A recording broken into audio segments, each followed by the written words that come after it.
Dragon Ball: The Breakers is an asymmetrical multiplayer game where a team of 7 players must survive a very powerful raider, a player controlling one of Dragon Ball's iconic villains. In this review, I'm going to take you through how the game works and how good are all of its systems and mechanics. The game is priced at $20 and it's out now on PC, PS4, Xbox One, and the Switch.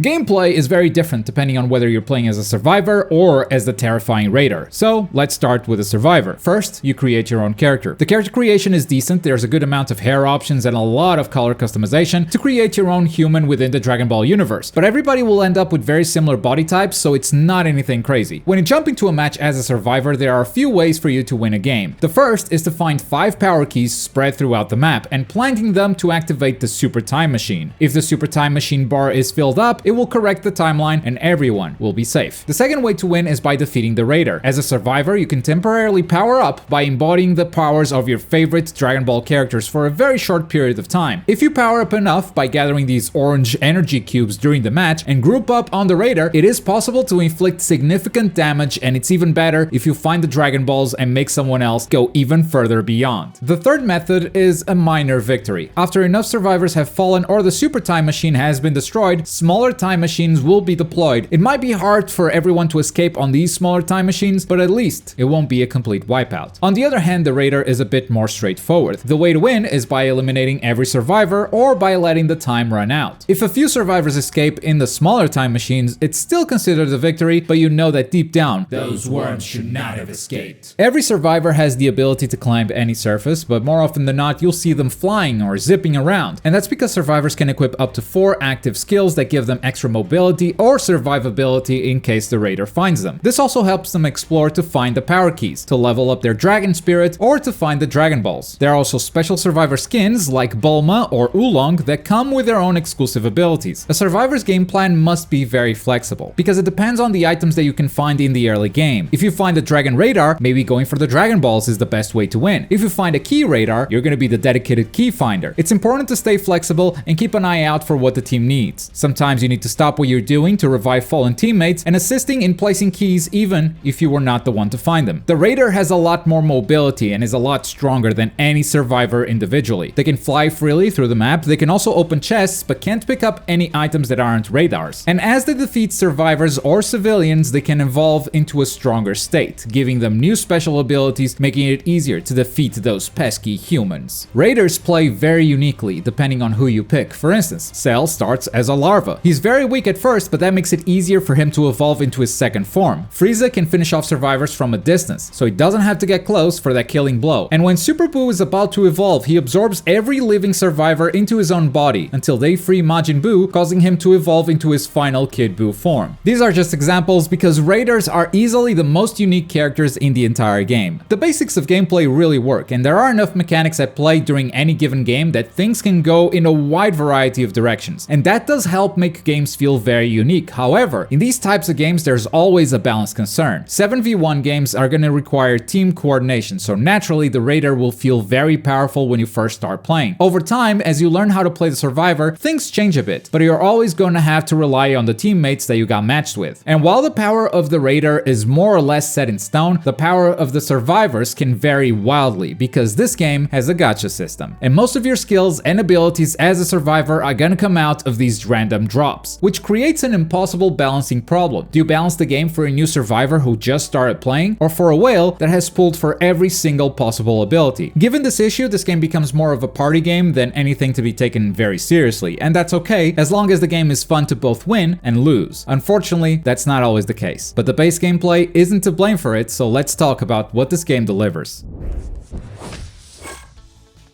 At launch, this game has 3 maps. That's it. 3 maps that you will play on rotation. And that's assuming the player base finds the map preference button, which is annoyingly set to one of the stages by default. So a lot of the matches will just be played here, in this single stage. The game has also launched with only 3 raiders. The raiders being the most unique characters to play as, having only 3 of them at launch isn't a big issue on its own, but paired with a measly 3 maps, it does make the game repetitive kind of quickly. Not only when you play as the raiders, but every time you play as a survivor, you know you're going to be up against one of those three. On top of that, this game doesn't offer you much incentive to keep playing it, as the progression is extremely shallow thanks in large part to their business model. This is a $20 game with a free-to-play business model. Most of the stuff you can unlock in the game is paid. There are some outfits and abilities that can be unlocked with Zenny, the in-game currency, but most of them can only be acquired through the gacha system and TP coins, which is, you guessed it, the paid currency. You can also get some of these for free, but they're locked between their battle pass equivalent, so it is extremely scarce. This is not a new business model. In fact, Dragon Ball The Breakers based it on other games of the same genre like Friday the 13th and Dead by Daylight. But that doesn't make it less offensive in my opinion, because this means you don't really get much by simply just playing the game. If you're not putting in the money, there's no reward at the other end of a match. There are daily and weekly missions that level up the battle pass, and those could be motivating to get through if you care about the battle pass's rewards. Thing is, most of them don't matter, but they made sure you care by putting a survivor skin at the very end of it. If you want to play and unlock the farmer with a shotgun skills, you better grind it or you better pay for it. The one thing that evolves as you simply play the game are your skills. You can choose which skills to level up after battle, improving their effects and cooldown. But the improvements are so minor, we're talking about less than 1% per upgrade, that the effects will only really be felt in the long term. By not giving players enough incentive to simply play without paying extra for a game they already bought, and with no crossplay present, this game's lifespan worries me in the long term, especially since the next big update seems to be only coming out 3 months from now. And this is not enough content to keep most people playing for 3 whole months. The one thing I believe they're doing very well is their matchmaking. Jumping from one match to the next is pretty fast, unless you are in a big group. For some reason, when the game only has to find 2 or 3 players to fill a lobby, it takes way longer. And I really like their priority system they implemented. There's only one raider in an 8-player lobby, so every time you don't play as your preferred role, your priority goes up by 1. That way, it guarantees that you'll play as the raider eventually, rather than leaving it up to chance every time.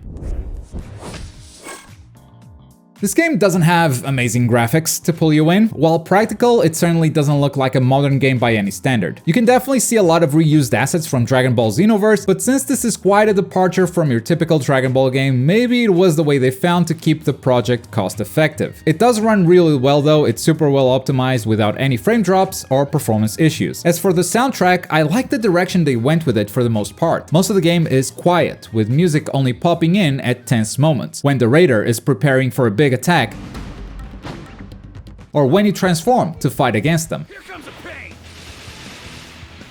This silence serves to increase the tension of hiding from the raider, as you can hear your own heartbeat above every other sound, and to enhance the most intense moments of the game when the music finally kicks in. I just think they really missed with the lobby music. It's too present, so I got tired of it incredibly fast.